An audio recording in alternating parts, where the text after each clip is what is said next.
বন্ধ করে দেখো বুড়ি, তোমার মা ওই আগুনের দিকে চেয়েছে, মনে মনে ওই প্রার্থনাই করছে, আল্লাহ তোমার কাছে যদি বিনিময় লাগে তাহলে এই আগুনে তুমি আমাকে পোড়াও, কিন্তু কিন্তু আমার সন্তানের তুমি ভালো করো।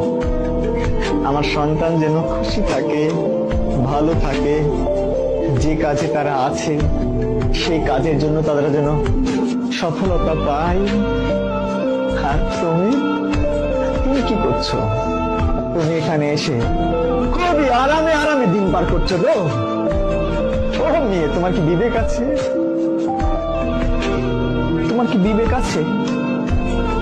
তুমি কি একবারও তাদের এই কন্ট্রিবিউশনটাকে সামনে আনতে পেরেছো? কি বাবাকে ফোন দিতে চাইলা না?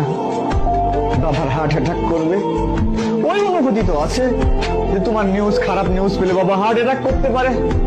তাহলে কতটা যন্ত্রণা পেলে একটা মানুষ কলাপস করতে পারে, এই অনুভূতি আছে। কিন্তু নিজেকে সিরিয়াস করা যায় না যে 100% আমি আমাকে সম্পৃক্ত রাখলাম, এখন থেকে কোনোভাবেই এলোমেলো ভাবে সময় নষ্ট করব না। আমি নিজে বিশ্বাস করি, খুব করে বিশ্বাস করি, এখানে সবচেয়ে ভালো শিক্ষক দিলেও সব পেপারস গুলো একদম হুবহু পড়ছি, এখান থেকে হবে কোশ্চিন গুলো, এই ব্যাপারগুলো ইনশিওর করলেও